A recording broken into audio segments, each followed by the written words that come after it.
eh bien, nous recevons un acteur et réalisateur de retour de la Croisette, puisque eh bien, hier se clôturait le Festival de Cannes. Bonjour Mathieu Kassovitz. Bonjour. Je le disais, acteur, réalisateur. Alors, vous avez peut-être regardé hier la cérémonie du Festival de Cannes. C'est Jafar Panahi, un Iranien qui a donc reçu cette palme d'or pour le film Un simple accident. Après 14 ans d'interdiction sur de sortie du territoire, il a pu eh bien, se rendre au Festival de Cannes.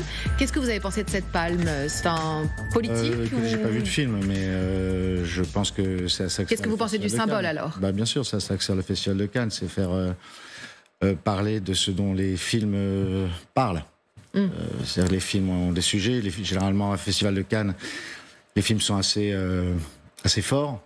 C'est pour ça qu'il y a beaucoup de contradictions à la sortie des salles, des gens qui aiment et d'autres qui n'aiment pas, et c'est le but. Effectivement, quand on a un film politique avec un réalisateur qui a été brimé et qui ne peut pas travailler dans son propre pays, c'est normal je pense, de lui rendre honneur. Ce n'est pas trop politique, c'est pas un festival qui est devenu justement trop politique où effectivement le maître de cérémonie va dire un mot pour, je ne sais pas, l'écologie. Est-ce que c'est pas devenu un festival trop politique? Non, tout devrait être trop politique. Malheureusement, on vit dans un monde où il faut parler des problèmes, mais on peut pas les laisser aux mains des médias. C'est à ça que servent les artistes. Vous savez, je travaille, un de mes meilleurs amis s'appelle JR, c'est un des plus grands artistes contemporains aujourd'hui. Il essaye de monter entièrement son art autour de est-ce que l'art peut changer le monde. Et c'est à travers des discours, à travers des films, à travers une représentation et qu'on continue le combat, oui. Mais est-ce que, mine de rien, on peut pas se poser la question de savoir que si les films, eux, bien sûr, peuvent changer certains artistes, le faire parfois à Cannes, de façon toujours avec des petits discours Miss France. On voit même le Festival de Cannes, c'est étrange, on en parlait hier sur le plateau, des affiches comme le festival où tu Cannes pour lutter contre le tabagisme. Est-ce que c'est pas devenu une sorte d'immense... De quoi ? Alors regardez cette affiche d'Alliance Tabac justement, qui dit eh bien le Festival de Cannes, c'est le festival où tu Cannes, pour dénoncer et qui demande effectivement que le cinéma français arrête de fumer. C'était la dernière politique. Bah, voilà. Oui, mais arrêtons tout alors. Arrêtons tout. Arrêtons, éteignez vos télés, éteignez le compteur électrique, sortez dans la rue, allez planter des carottes, mais on est obligé de continuer à vivre. Laissez les gens vivre normalement.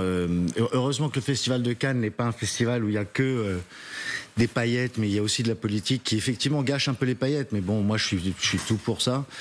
Imaginez dans le monde dans lequel on vit où ces artistes-là montraient sur scène et ne diraient rien. Vous pouvez exactement trouver l'inverse de ce que vous dites et garder les mêmes ressentiments sur les acteurs et sur les artistes. Donc, heureusement que les artistes parlent. Je préférais qu'ils fassent encore plus de films qui correspondent à leur discours, parce que ça, ce serait vraiment la victoire. Mais bon, on avance petit à petit. Alors, vous avez monté les marches de Cannes, c'est un grand retour sur la Croisette avec vos acteurs, vos danseurs, puisque, eh bien, il y a 30 ans, vous aviez signé ce film, La haine, vous aviez remporté le prix de la mise en scène, le 2e de votre carrière de réalisateur, et vous revenez donc 30 ans après avec une comédie musicale, La haine, on vous voit donc sur les marches de Cannes, une comédie musicale, c'est pas banal quand même, parce que je rappelle le film de La haine, donc qui est devenu l'étendard d'une génération, et c'est l'histoire qui se déroule après la mort d'un garçon dans un commissariat. Comment est-ce qu'on fait une comédie musicale à partir d'un drame? Comment on fait C'est une bonne question. Écoutez, on le fait avec 30 ans de réflexion et 30 ans de digestion d'un problème qu'on a attaqué à la base d'une manière assez agressive, mais pourtant La haine est une comédie. Si La haine a autant plu, c'est que ça fait rire. C'est qu'on est tombé amoureux des mômes et que on pleure sur les 10 dernières secondes, mais tout le reste, on rigole. Donc, adapter ça au spectacle, un spectacle vivant qui doit être plus ouvert à quelque chose de plus universel, c'était pas un problème. Le problème, c'était de changer la fin qui, elle, causait des problèmes et que tout le monde connaissait.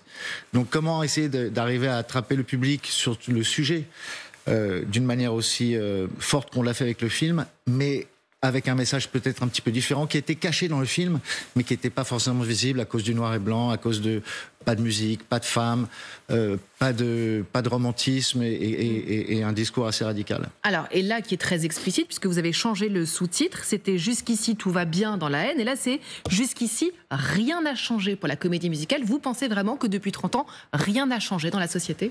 Écoutez, rien n'a changé en bien et en mal. Les choses ont évolué, mais le problème, c'est que si nous, on peut faire encore ce document, enfin ce spectacle, c'est qu'on est encore dans le sujet. Si on n'était plus dans le sujet, si ça ne faisait plus partie de notre culture et de notre actualité, les bavures policières, le rapport entre la police et les jeunes, on n'aurait aucune raison de faire ce film, ce spectacle.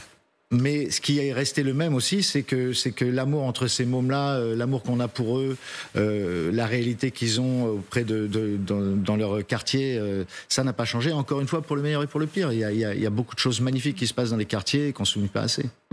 Alors on voit à l'écran une déclaration qui a fait beaucoup de bruit que vous avez prononcée il y a quelques jours, à savoir que effectivement vous dites rien n'a changé sur le racisme, et vous avez dit aussi il n'y a plus de Français de souche, et j'espère qu'on continuera. Pourquoi vous rigolez?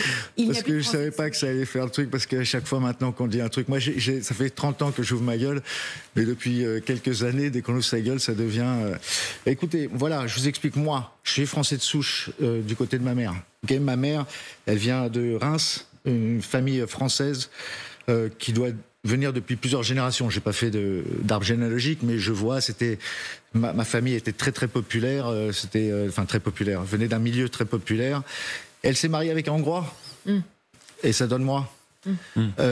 Quoi qu'il se passe, que vous ayez des Français de souche depuis plusieurs générations aujourd'hui, je suis désolé, messieurs, dames, vos enfants vont faire des enfants avec des Noirs, des Arabes, des Chinois, des Portugais, de tout dans le monde entier, parce qu'on circule et le monde est fait pour ça. Le monde a des frontières que les hommes ont mis, qui fait que de l'autre côté, à 10 mètres près, on ne devrait pas se mélanger avec ces gens-là. Mais le monde n'est pas fait comme ça. Donc je pense qu'il n'y a plus de Français de souche, et que, enfin si, il y a des Français de souche, ça s'appelle des fins de race, et ils vont se mélanger avec les autres, et tant mieux pour nous tous, et bienvenue quoi les gars, il n'y a aucune raison d'être énervé. Est-ce que vous comprenez aussi que ce discours tenu au Festival de Cannes, même si comme vous le dites, vous ouvrez votre gueule depuis au Festival de Cannes, ce discours-là peut inquiéter des gens qui eux n'ont pas envie d'avoir une France où cette France qui change comme vous la décrivez n'est pas ce qu'ils veulent, n'est pas ce dont... On s'en fout de ce qu'ils veulent, c'est la vie est comme ça, vous voulez fermer les frontières, virer tout le monde et rester entre blancs. C'est la tendance qui remonte. Mais non, mais ça ne marche pas. On s'en fout de la tendance. Ça ne peut pas fonctionner. On est dans un monde qui circule.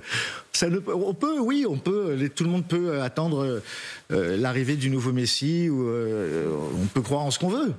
Mais la réalité est qu'on ne peut pas vivre dans une France blanche. Et on ne peut pas vivre dans un monde... séparé, ça n'existe plus. Vous vous rendez compte ce qu'il faudrait faire pour pouvoir repartir dans ce fantasme qui vient d'où en plus? C'est quoi la France de souche? C'est quoi? C'est celle avant la guerre, après la guerre, avant quelle guerre? Avant quoi? C'est Vercingétorix, c'est le début des rois? C'est quoi? C'est la Révolution française, c'est quoi? Comment est-ce que vous voyez justement l'évolution de la société depuis 30 ans? Qui est-ce qui vient vous voir dans ce spectacle que vous avez produit? Tout le monde, madame, tout le monde. Parce que c'était l'étendard d'une génération. Tout le monde, mais c'est toujours l'étendard d'une génération et de leurs parents et de leurs grands-parents. C'est ça le problème, c'est que on a, je vais pas nous lancer des fleurs, mais on a réussi un truc, oui, qui est important, mais c'est pas nous, c'est ce que raconte le film, c'est ce que raconte la comédie musicale, c'est ce que ça dit sur la France. On continue à avoir les mêmes réactions sur ces jeunes de banlieue. Bon, maintenant, il y en a des milliardaires, il y en a qui sont à la tête de trucs, mais on n'a pas encore un Mohamed à la tête de la Banque de France ou un Youssoufa vous avez un haut poste ministériel, et c'est ça qui nous manque. C'est ça qui nous manque. Mais moi, je comprends pas ce système, ce discours qui est tellement vieux et tellement passé, et ça fonctionne pas. On l'avait il y a 30 ans, ce discours. Alors, ça fonctionne pas, mais néanmoins, quand on regarde les sondages, les Français sont assez hostiles à l'immigration. Ils sont hostiles à cause de vous, ce que vous racontez dans vos télés, dans vos médias, la façon dont vous traitez les choses. Pardon ? C'est peut-être la réalité aussi. Non, vous ne racontez pas la réalité, vous êtes dans la rue. Dans la rue, oui, personne n'a de problème. On n'a pas de problème, les gars. Vous vivez dans la rue avec nous. Ah oui. Vous n'avez pas de problème. Vous vous faites attaquer par un groupe ou par un autre. Les agressions. Les agressions, mais c'est des faits divers, monsieur, c'est des faits divers. Quand on me racontera que... Quand il y en a 3 fois par jour des faits divers, est-ce qu'on peut pas se dire... Mais 3 fois par jour, mais des agressions, il y en a toujours eu, des faits divers. Avant, ça faisait la fin des journaux, des quotidiens, c'était marqué faits divers, et il y avait 2 pages. Ouais. Bon, clôturons. C'est comme changer des lois parce qu'il y a un cycliste qui se casse la gueule. Il y a des accidents, il y a des connards, il y a des choses qui se passent, il y a des problèmes, effectivement, qui sont dus à des connards qui sont immigrés, à des connards qui sont arabes, noirs et qui sont venus dans le pays.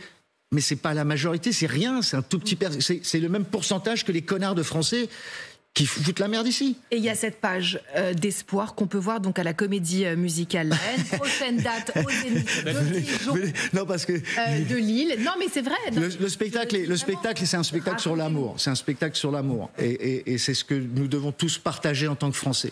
De toute nationalité, de tout âge, de toute culture, de toute religion. C'est notre pays. C'est ce que nous représentons. Nous ne pouvons pas représenter la xénophobie, le racisme. Nous sommes le peuple des Lumières. Nous sommes ceux qui avons fait avancer ce monde dans ce qu'il est aujourd'hui. Nous devons garder cette place. Nous devons absolument, à travers les politiques, à travers les médias, garder une place qui est prépondérante et qui a toujours été, qui nous donne aussi cette façon d'être dans le monde où on a l'impression qu'on est tout puissant, mais on n'est plus ce qu'on était. Parce qu'on n'a plus la vie qu'on avait, on n'a plus, enfin la vie, elle apostrophe. On n'a plus et la vie aussi, on n'a plus la puissance. Cette niaque qu'on avait, quoi. Alors, qu'est-ce qui manque comme souffle justement aux politiques pour un président avec une vraie. Enfin, qu'est-ce qui manque? Qu'est-ce qui manque? Rien, il manque rien. On est tous là, on est tous bien. Ce qui manque, je pense, c'est une lecture différente et arrêter de s'enfoncer dans un drame qui n'est pas réel. Oui, il y a des problèmes, mais honnêtement, promenez-vous dans les rues et tout le monde est heureux, quoi. Enfin, il y a des gens qui sont en galère, il y a une différente vie, mais entre nous, quand on se croise dans la rue, quand on se croise dans les bus, quand on est ensemble... Heureusement, on se dit bonjour, oui. Oui, mais heureusement, mais c'est pas ce qu'on voit dans les médias.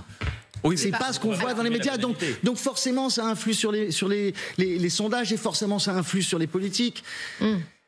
Et ça se mord la queue. C'est pas un peu facile de toujours remettre ça sur le dos des médias en disant non? Vous ne trouvez pas, Maître Kassovitz, que c'est... Non. À chaque fois on dit oui, c'est les médias. Bah oui, c'est les médias, c'est les médias. C'est les médias qui influent les politiques, qui influent le public, qui influent les médias, qui influent les politiques. C'est les médias, ça part des médias. J'ai fait un film en 97 qui s'appelle Assassin, où je vous ai tous démontés.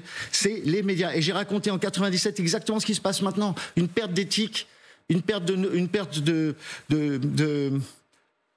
contact avec la réalité. Et on est tous inclus dedans, hein. Moi j'en fais partie des médias. J'en fais partie. Quand je fais un film, quand je fais des interviews, j'en fais partie. Mais je pense qu'on a vraiment autre chose à faire en France. On n'a pas beaucoup de choses à se plaindre en France par rapport à ce qui se passe dans le monde. J'ai la chance de voyager, je vous jure que vraiment, on a de la chance d'être en France. On a de la chance d'avoir tous les privilèges qu'on a en France. De pouvoir aller à l'hôpital et ne pas payer, de rien payer, de pouvoir pour les artistes comme nous, pouvoir travailler en tant que comédien et ensuite en tant que technicien et pouvoir avoir une aide pendant un an et demi, pouvoir payer son loyer, même si on n'arrive pas à trouver de travail, ça n'existe nulle part dans le monde. Eh ben, c'était une belle déclaration de patriote. Non, je suis un vrai patriote. Je suis un vrai patriote, mais je suis un patriote français. Donc, il ne faut pas s'attendre à ce que je dise d'accord à tout. Hein, il faut râler, sinon on s'ennuie. Il faut continuer à râler, mais râler dans le bon sens, les gars. Râlons ensemble contre. Pas entre nous. Pas entre nous. Et non, c'est le plan, c'est de nous faire râler entre nous, tandis que nous, on va bien. Une question très rapide, ça vous a fait râler l'adaptation du Bureau des légendes américains, la The Agency? Vous avez jeté un œil ou pas? Super, non, c'est super. Ah, vous avez trouvé ça super? Bah oui, écoutez, c'est bien, mais on est mieux. Mais c'est mieux. Nous, c'est mieux. C'est mieux. Mais c'est bien, c'est bien. Il faut les laisser faire leur truc, les Américains, écoutez. Allez, on bombe le torse. Merci Mathieu Kassovitz d'être venu sur ce plateau. Donc, les prochaines dates de la Comédie Musicale La Haine, c'est au Zénith de Dijon et de Lille. Et on revient à Paris à partir de novembre-décembre. Prenez vos places, ça va partir. C'est vraiment un spectacle vivant qu'il faut voir, 7 novembre. Qui est vraiment étonnant. Et on a le standing ovation tous les soirs. Voilà. Merci infiniment d'avoir été l'invité de LCI. Merci.